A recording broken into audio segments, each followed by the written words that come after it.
Hello भाई। राम राम दोस्तों, क्या हाल चाल। सभी को हैप्पी दिवाली भाई। बढ़िया से दिवाली बनाओ भाई, सेफ्टी के साथ। पटाखे वटाखे मत ही छोड़ना यार। वैसे ही बता देखो कितना पोल्यूशन वगैरह हो रहा है। और मस्त मिठाई विठाई खाओ यार, परिवार के साथ दिवाली बनाओ। ठीक है दोस्तों, आज मैं आपके लिए लेकर आऊँ बहुत ही बढ़िया क्वेश्चंस। चलो देखते हैं। और दोस्तों, क्वेश्चन शुरू करने से पहले अगर आप हमारे चैनल पर नए हैं तो प्लीज़ प्लीज़ सब्सक्राइब कर दें और वीडियो को ज़्यादा से ज़्यादा शेयर करें। बस यही कहूँगा। ठीक है, देखते हैं आज के questions.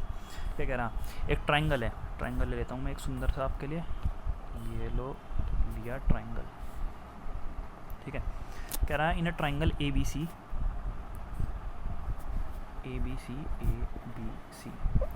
P and Q R points on A B और ए सी पे पी और क्यू दो पॉइंट दे दिए।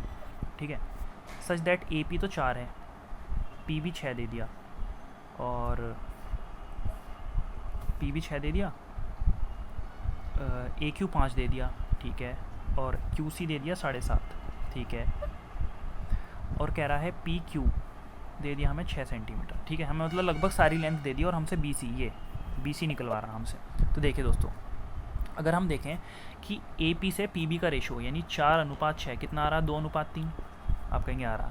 और मैंने क्या इधर देखूँ मैं, अगर ए क्यू से क्यू सी का रेशो तो आप कहेंगे 5 और 7.5 यानी कि 25 दूनी 25। यहाँ भी 2:3 आ रहा। यानी कि इससे क्या पता चलता है, अगर ट्राइंगल्स की कॉरस्पॉन्डिंग साइड्स का रेशो सेम है, यानी कि triangle A P Q similar है बड़े वाले ट्राइंगल यानी ए बी सी के, तो बस दोस्तों कहानी ख़त्म। अगर ट्राइंगल दोनों सिमिलर हैं तो इनके साइड्स का रेशो सेम होना चाहिए। यानी कि अगर छोटे वाले का 2 है तो बड़े वाले का होना चाहिए कितना, 2 और 3 5। 2 की वैल्यू आपको 6 दे दी, कितने गुना, 3 गुना। तो बस इसके ऊपर 3 गुना कर दो, यानी कि 5 या 15 हमारा उत्तर हो जाएगा ऑप्शन नंबर ए। ठीक है दोस्तों, उम्मीद करता हूँ समझ आया होगा आपको। आगे चलते हैं। ये क्या कह रहा है, एक कस्बे की जनसंख्या 80,000 है, कोई दिक्कत नहीं है। पहले वर्ष में इसमें 8% की कमी होती है, कमी होगी 8% की, यानी कि अपना आपका 92% रह गई। और दूसरे वर्ष में 5% की वृद्धि हो गई, यानी कि 105 और बटा 100। ठीक है, तो कह रहा है 2 वर्ष के अंत में शहरी जनसंख्या कितनी होगी। ये 2 जीरो से ये वाली 2 जीरो खत्म और ये वाली 2 जीरो से ये वाली। तो कुल मिला के जो हमारा आंसर आने वाला है वो आने वाला है 8 × 92 × 105। ठीक है दोस्तों, अब देखिए दोस्तों, आप 2 तरीके हैं इस कैलकुलेशन को करने के। या तो आप डायरेक्ट गुणा कर लीजिए। ठीक है, यूनिट डिजिट से हम कर नहीं सकते क्योंकि इसमें 0 बन जाएगा, सम में 0 है लास्ट में। तो हम क्या करते हैं, डिजिटल सम लगा के देख लेते हैं। आप में से कई जनों को डिजिटल सम आता भी होगा और नहीं भी आएगा, तो मैं बताता हूँ आपको। देखो दोस्तों, जैसे डिजिटल सम में हम क्या करते हैं, जहाँ पे भी 9 बनता चला जाता है हम उसे हटा देते हैं। जैसे यहाँ पे 9 बन गए, इसे तुरंत हटा दिया हमने। 5 और 1 6, यहाँ पे गुणा का साइन है, यहाँ 2 × 8। आप कहेंगे 8 दूनी 16 और 16 6 96। अब 96 फिर से 9 आ रहा है, यानी हटा दिया। यानी कि इस पूरी कैलकुलेशन, जो ये वाली कैलकुलेशन, इसका डिजिटल सम कितना आ गया, 6। अब सेम डिजिटल सम हमारा ऑप्शन का होना चाहिए। तो आप कहेंगे, अगर मैं ऑप्शन बारी बारी से चेक करता हूँ तो पहले वाले का कितना, आप कहेंगे 6 5 11 और 1 12 और 7 19 19, यानी कि 9 हटा दिया, यानी 1, यानी कि ये हमारा ऑप्शन नहीं है। दूसरा वाला देखा हमने 8 और 1 9, 6 4 10, यानी कि 1 ये भी नहीं है। हमने ये वाला देखा 7 8 9 हटा दिया, 7 7 14 1 15, 5 और 1 6, ये हो सकता है। लास्ट वाला चेक करा हमने 8 2 10 और 5 15 और 4 19, 19 में फिर से 9 हटा देंगे, यानी कि 1, यानी कि ऑप्शन नंबर सी हमारा उत्तर हो जाएगा। यानी कि मैं आपको दिखा देता हूँ, 7720 हमारा उत्तर हो जाएगा। देखा दोस्तों हमने कैसे डिजिटल सम से आसानी से कर लिया इस क्वेश्चन को। आगे चलते हैं। देखिए दोस्तों क्या कह रहा है, ये कह रहा है the tops of 2 poles of height 18 और 30.5 metre are connected by a wire. देखिए दोस्तों, हमारे पास 2 खंबे हैं जिनकी एक की ऊंचाई हमें 18 दे दी और एक की दे दी 30.5 मीटर। इन दोनों के जो ये खंभों की जो टॉप है, मतलब शीर्ष है, एक वायर से कनेक्टेड है। तो मैंने क्या, ये वाली हमने वायर ले ली सुंदर सी, मैं इसको अलग से कर देता हूँ। ये वाली हमने वायर ले ली और इन दोनों के जो टॉप हैं ये एक वायर से कनेक्ट हो गए। ठीक है, ये कह रहा है अगर जो ये वायर है ये 30 डिग्री का एंगल बना रही है हॉरिजॉन्टल के साथ, यानी कि ये वाला एंगल आपको 30 डिग्री दे दिया, तो कह रहा है कि लेंथ बताओ वायर की। तो देखिए दोस्तों, अगर मैं कहूँ कि ये वाली लेंथ 18 है, ये वाली, तो ये वाली भी 18 होगी। तो आप कहेंगे बिल्कुल। अगर ये वाली 18 है और ये पूरी 30.5 थी, तो आप कहेंगे बची हुई कितनी, ये बच गई 12.5, ये वाली लेंथ, तो ये 12.5 आ गई बिल्कुल। अब पता देखिए दोस्तों, आपको दिख रहा है ये वाला एंगल 90 है, ये 30 है, तो ये वाला 60 बचा। एक ट्रायंगल में अगर 90 30 60 हो तो उसके कॉरस्पॉन्डिंग साइज़ का रेशो क्या होता है, आप कहेंगे 90 के सामने 2, 30 के सामने 1 और 60 के सामने √3। ठीक है, अब एक हमें एक जो यूनिट है वो 12.5 यूनिट 12.5 मीटर का इक्वल है, तो आप कहेंगे 2 की वैल्यू कितनी हो जाएगी, ठीक दुगना इनकी 12.5 इंटू 2 यानी कि 25 हमारा उत्तर हो जाएगा। ठीक है, अगर दोनों खंभों के बीच की दूरी हमसे कहता तो √3 हो जाता, यानी कि 12.5, वो हमारा 12.5 √3 आ जाता। ठीक है, बस रेशो याद होना चाहिए, 60 के सामने √3, 30 के सामने 1 और 90 के सामने 2 फिक्स रेशो है। आप इसे कॉपी में नोट डाउन भी कर सकते हैं। ठीक है दोस्तों, आगे चलते हैं। ये क्या कह रहा है, ये कह रहा है 2 आर्टिकल को हमने सेम सेलिंग प्राइस यानी कि 10,384 में बेच दिया। एक पे जो सेलर है उसे 18% का प्रॉफिट हो रहा है और दूसरे पे लॉस हो रहा है 12% का। तो ओवरऑल गेन और लॉस बताना, ठीक है, लेकिन रुपयों में बताना। ठीक है, तो देखिए दोस्तों, हम इसे कैसे कर सकते हैं, मैं इसे रेशो से बताऊंगा आपको बहुत ही सरल मेथड से। 18% की फ्रैक्शन वैल्यू कितनी होती है, 9/50, 9/50 यानी कि 50 का सामान पहले वाला सेलर है उसने 59 में बेच दिया होगा, 9 ज़्यादा में। ठीक है, और दूसरे वाले को लॉस हो गया 12% का।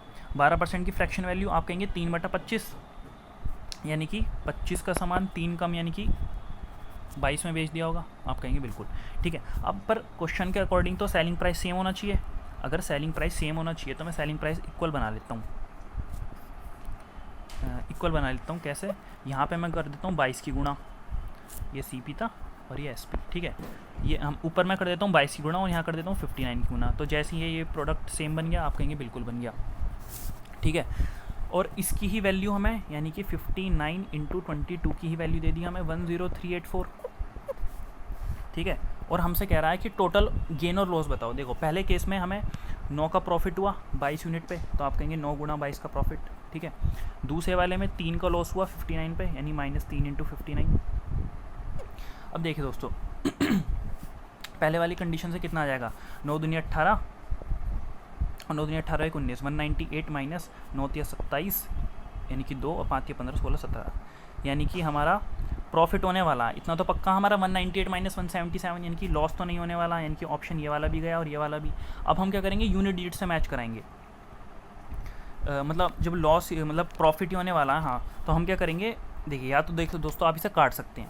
ठीक है, अब अगर आपको काटना भी नहीं है तो फिर आप इसमें भी क्या कहते हैं, डिजिटल सम लगा के देख सकते हैं, जैसे कि मैंने अभी आपको पहले बताया कैसे लगाते हैं डिजिटल सम।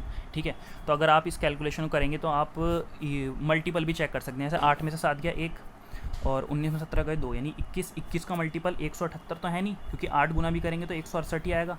तो इसमें देखिए दोस्तों, हमने मल्टीपल से कर दिया। पहले वाले क्वेश्चन में हमने डिजिटल सम से कर दिया। तो ये सारी आपके छोटे छोटे हथियार हैं जो आपको पेपर में बहुत ज़्यादा मदद करेंगे आपकी कैलकुलेशन को ईजी करने में। ठीक है दोस्तों, आगे चलते हैं। देखिए दोस्तों, ये क्या कह रहा, ये एक बहुत ही बढ़िया सा क्वेश्चन निकाल के लाया हूँ मैं आपके लिए MTS के पेपर से ही, जो अभी 21 वाला हुआ है। बहुत ही बढ़िया क्वेश्चन है। क्या कह रहा, एक अलजेब्रिक एक्सप्रेशन दे दिया आपको ये। ठीक है, हमें बताना है, अगर मैं इसको शॉर्ट में करके लिख दूँ, मतलब बेसिकली ये खोल रखा है, तो ये किसके इक्वल होएगा। देखिए दोस्तों, आपको पता होना चाहिए कि A + B + C का होल स्क्वायर किसके इक्वल होता है। तो आप में से बहुत जने जानते होंगे, A² + B² + C² + 2AB + 2BC + 2CA। ठीक है, तो ये बेसिकली वही चीज़ खोल के लिख रखी है, यानी कि ये वाली जो चीज़ है वो यही है। तो आप कहेंगे 25x² मतलब कि ये 5x का होल स्क्वायर रहा होगा। ठीक है, आप कहेंगे 16y² यानी कि 4y का रहा होगा, और 9z² यानी कि 3z का रहा होगा। यानी ABC तो हमें मिल गए, यानी कि अगर ये होल स्क्वायर ही है तो पहला ऑप्शन और दूसरा ऑप्शन तो हम देखते ही एलिमिनेट कर सकते हैं, यानी कि या तो ऑप्शन नंबर हमारा जो सही होगा वो या तो ऑप्शन नंबर C होगा या फिर ऑप्शन नंबर D होगा। ठीक है, पर अब डिसाइड कैसे करें। देखिए दोस्तों, यहाँ पे ये माइनस का 40xy है। अब हम आगे वाला एक्सप्रेशन देखेंगे, यहाँ तक तो हमने कहानी निपटा दी। अब आगे जो है वो है माइनस का 40xy और यहाँ पे है माइनस का 30zx। तो इन दोनों में कॉमन क्या है, आप कहेंगे x कॉमन है, यानी कि x ही नेगेटिव है, यानी कि यहाँ एक्चुअली में माइनस का 5x आना है और ये दोनों चीज़ें आएंगी पॉजिटिव का होल स्क्वायर। अब मैच करा लीजिए कौन सा ऑप्शन है, आप कहेंगे ऑप्शन नंबर C हमारा उत्तर हो जाएगा। देखा दोस्तों, अगर कॉन्सेप्ट क्लियर है तो एकदम हमने कैसे कर दिया भाई। हमने देखा कि नेगेटिव क्या चीज़ है, मेन है नेगेटिव देखना। हमने देखा x दोनों तरफ कॉमन है, यानी कि x नेगेटिव हो जाएगा, यानी कि हमारा ऑप्शन नंबर C सही हो जाएगा। ठीक है दोस्तों, आगे चलते हैं। ये देखिए दोस्तों, ये क्वेश्चन बच्चों को बहुत परेशान करता है। ये थर्ड प्रोपोर्शनल फोर्थ प्रोपोर्शनल में दोनों क्वेश्चन आपके लिए एक साथ ले आया हूँ। इसकी कहानी यहीं खत्म कर देते हैं। ये कह रहा है थर्ड प्रोपोर्शनल बताना है इसका। देखिए दोस्तों, कुछ भी नहीं है, जब भी थर्ड प्रोपोर्शनल बताना है, यानी कि हमें करना है 1.5 इंटू 1.5 और बटे में 0.9, ठीक है। इस पॉइंट से ये वाला पॉइंट कैंसिल, 3 5 जा 15 और 3 3 जा 9 और ये 3 5 जा, ठीक है, मतलब 0.5 और ये आ जाएगा 2.5, ठीक है। दोस्तों उम्मीद करता हूँ आपको वीडियो अच्छी लग रही होगी। अगर लग रही है तो दोस्तों सब्सक्राइब करें चैनल को, हमारा ऑप्शन नंबर सी सही हो जाएगा, ठीक है। दोस्तों आगे चलते हैं। ये देखिए फोर्थ प्रोपोर्शनल वाला भी लिया है हमें दोस्तों। यहीं पे हमने दोनों थर्ड प्रोपोर्शनल फोर्थ प्रोपोर्शनल देख लिया। अब आपको कभी आगे दिक्कत ही नहीं आएगी इस क्वेश्चन में। क्या कह रहा है, फोर्थ प्रोपोर्शनल बताना है इसका। अब फोर्थ प्रोपोर्शनल मतलब कि ये हमारी फोर्थ प्रोपोर्शनल हमें डायरेक्ट कैसे निकालते हैं, जो बाद वाली दो संख्याएं इनको तो गुणा कर दीजिए एज इट इज़। तो आप कहेंगे 168, अरे यार ये पेन, 168 इंटू 1/150, ठीक है। और ये जो 1/72 है ये आ जाता है हमारा किस में, डिवाइड में, अपॉन में। तो आप कहेंगे 72 ऊपर पहुंचने वाला है, जी हाँ बिल्कुल, ठीक है। 72 ऊपर पहुंच गया और ये मिटा देता हूँ जब ये ऊपर पहुंच गया तो बस। अब आपको अब काटना इसे अब, ठीक है दोस्तों। तो आइए देखते हैं अब। पहले इसे मैं 4 से काट लेता हूँ। ये कितना था, 168, एक सेकेंड, ये था 168, ठीक है। तो आप कहेंगे 18 चौक 72, ठीक है, 4 चौक 16, 4 2 जा 8 और ये कट जाएगा आप किससे, 2 9 जा, 2 2 जा 4, 3 7 जा, 3 3 जा, ठीक है, और ये 3 150 जा, यानी कितना आ गया हमारा 1/350, यानी ऑप्शन नंबर सी हमारा उत्तर हो जाएगा, ठीक है दोस्तों। आगे चलते हैं। ये देखिए दोस्तों क्या कह रहा है, ये कह रहा है एक न्यूमरेटर है, the numerator of a fraction is 29 more than it's denominator, यानी कि डिनोमिनेटर समझ लिया हमने x मान लिया, तो न्यूमरेटर कितना हो जाएगा x + 29, ठीक है। उसके बाद क्या कह रहा है, when 20 is subtracted from the numerator, numerator में से हमने 20 घटाया और 14 हमने डिनोमिनेटर में ऐड कर दिया, ठीक है। तो फ्रैक्शन हमारा 13/14 के इक्वल हो गया, ठीक है। तो कह रहा है ओरिजिनल फ्रैक्शन को जब हम 7 सहित 1/2 से डिवाइड करेंगे तो नंबर बताइए क्या आएगा इनमें से। कुछ भी नहीं है दोस्तों, हो जाएगा। आप कहेंगे यहाँ पे तो बचा x + 9, ठीक है, और ये हो गया x + 14 इक्वल टू 13/14। अब देखिए दोस्तों ऐसा नहीं है कि आपको पहले इसकी इधर गुणा करनी है और इसकी इधर और टाइम वेस्ट करेंगे, सीधा माइंड में करना। 14x और 13x घटाएंगे, कितना बचेगा x, सिंपल सा, ठीक है, x बचेगा।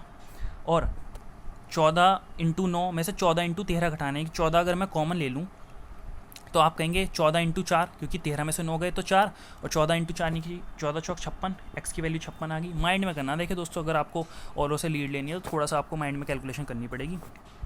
x की वैल्यू 56 आ गई, ठीक है। अब अगर x की वैल्यू 56 आ गई, मैं इधर कर देता हूँ साइड में, 56 आ गई, तो ओरिजिनल फ्रैक्शन क्या था हमारा, 56 + 29, यानी कि 9 × 15 5 6 7 85 अपॉन में 56, ठीक है। ओरिजिनल फ्रैक्शन ये था ना हमारा x + 29/x, तो बस मैंने x की वैल्यू तो रखी है यहाँ पे, ठीक है।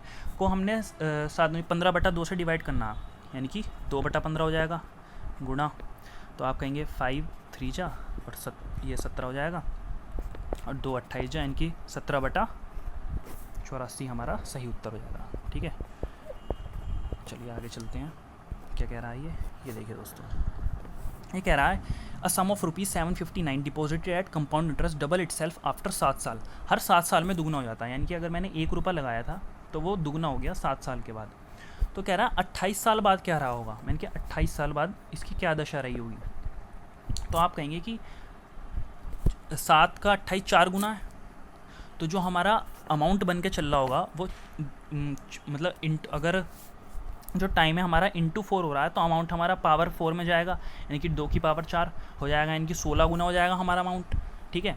तो यानी कि जो प्रिंसिपल था, प्रिंसिपल का 16 गुना हो जाएगा, ठीक है। और 16 8 128, यानी कि यूनिट डिजिट से कर सकते हैं। एक ही ऑप्शन की यूनिट डिजिट 8 आ रही है। तो देखिए दोस्तों कितनी आसानी से कर दिया हमने, ठीक है। आगे चलते हैं। देखिए दोस्तों ये क्या कह रहा है, ये कह रहा है वह छोटी से छोटी 6 डिजिट का हमें नंबर बताना, जिसे जब हम 3 5 7 9 और 15 से डिवाइड करें तो हर केस में वो 2 रिमाइंडर दे दे। तो देखिए दोस्तों एक तो है इसका ट्रेडिशनल मेथड, आप कर सकते हैं 3 5 7 9 और 15 का पहले आप एलसीएम लीजिए, ठीक है, उसे k टाइम्स करिए, फिर उसमें 2 ऐड करिए और फिर आप मतलब 6 डिजिट के आसपास जाइए और फिर रखिए। एक है इसको डायरेक्ट करने का मेथड, जब हर संख्या को डिवाइड करने पर 2 रिमाइंडर आ रहा है तो क्यों ना मैं इन सब में से 2 2 2 घटा ही दूँ। अगर मैं जैसी इन संख्याओं में से दो दो दो घटाऊँगा तो आप कहेंगे पहली वाली हो जाएगी 100 170, दूसरी वाली हो जाएगी 101 770, तीसरी वाली हो जाएगी 1000 और 15, चौथी वाली हो जाएगी 100485। ठीक है, अब क्योंकि ये रिमाइंडर तो देने नहीं वाले, क्योंकि दो हमने पहली घटा दी, यानी कि ये चारों संख्याएं अब 3, 5, 7, 9 और 15 इनसे प्रॉपर मतलब पूरी कटनी चाहिए। तो आप कहेंगे यहाँ पे मुझे 5 दिख रहा है, भाई 5 से संख्या वही तो कटेगी जिसका यूनिट डिजिट 0 हो या 5 हो। ठीक है, तो आप कहेंगे सारे में 0 और 5 है, चलो ठीक है मान लिया, इसमें से हटा दिया। अब मैंने क्या, अगर मैं 3 के पास आया, 3 कह रहा है कि भाई मेरे तो डिजिटल सम से अगर वही संख्या कटेगी जिसका डिजिटल सम 3 या 3 का कुछ मल्टीपल होगा। तो आप कहेंगे 7, 8, 9 पहली का तो है, दूसरी वाली का 7, 7, 14, 15, 16 नहीं है, हटा दो। 5, 6, 7 नहीं है, हटा दो। 5, 4, 9, 8 और 1, 9 इसका भी है, यानी कि अभी भी हम पे 2 ऑप्शन खुले हुए हैं। ठीक है, तो अब कैसे कर सकते हैं, देखिए 3 का हो गया, 5 का हो गया, अब बचता है 7 का। 7 के लिए देखिए दोस्तों मैं बहुत बढ़िया ट्रिक बताता हूँ आपको। 3-3 का पेयर बना लीजिए आप, 3-3 का पेयर बनाइए, इसका 3 का और इसका 3 का, और घटा दीजिए। यानी कि आप कहेंगे 170 में से मैं 100 घटाऊँगा तो 160 बचेगा। क्या 160 7 से जाता है? आप कहेंगे यार बिल्कुल नहीं जाता, तो बस कहानी ख़त्म, ऑप्शन नंबर डी हमारा हो जाएगा। आप इसे करके देख लीजिए। 485 में से 100 गए तो कितना बचेगा? 385। ठीक है, अब मैं इसे करूँगा तो 7, 5 से 35, 3 बचेगा फिर से, यानी 7, 5 पूरा चला जाएगा, यानी ऑप्शन नंबर डी आपका सही हो जाएगा उत्तर। ठीक है दोस्तों, उम्मीद करता हूँ आपको समझ आया होगा। आगे चलते हैं।